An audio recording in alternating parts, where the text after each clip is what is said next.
ఎలాంటి షరతులు లేకుండా రైతులు 2 లక్షల రుణమాఫీ చేయాలని మాజీ మంత్రి ఎర్రబెల్లి దయాకర్ రావు డిమాండ్ చేశారు. జనగామ జిల్లా సంగరాజుపల్లి ఏపీజీవీపీ బ్యాంక్ ముందు రైతులు ఆందోళన చేశారు. తమకు కూడా రుణమాఫీ వర్తింపచేయాలని రైతులు కోరారు.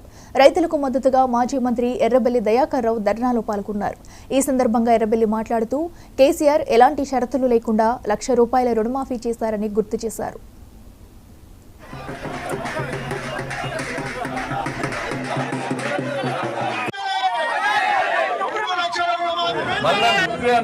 రుణమాఫీ ఎలక్షన్ల ముందు 46,000 కోట్ల రుణం ఉన్నది.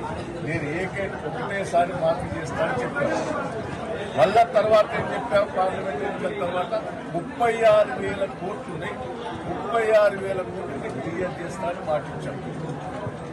మళ్ళా క్యాబినెట్ ఏం పెట్టాము, క్యాబినెట్ మీటింగ్ లా 32,000 పెట్టాము క్యాబినెట్ మీటింగ్. మళ్ళా బడ్జెట్ మీద పెట్టావు 26,000 కోట్లు తగ్గించావు. 26,000 కోట్లకు తగ్గించిన వ్యక్తికి ఈరోజు 17,000 కోట్లే రుణమాఫీ చేసి నువ్వు ఖమ్మంల ఉత్సవాలు జరుపుకుంటున్నావు అంటే ఎంత మోసం చేసినట్టు, ఎంత మోసం చేసినట్టు, రైతులను మోసం చేసినట్టు. ఎవరు రిజైన్ చేయాలి? హర్ష అయిపోయిందని నువ్వు అన్నావు కదా. ఈడ ప్రతి బ్యాంకుల ముందట ఇవాళ ఇదే బ్యాంకు ఉన్నది.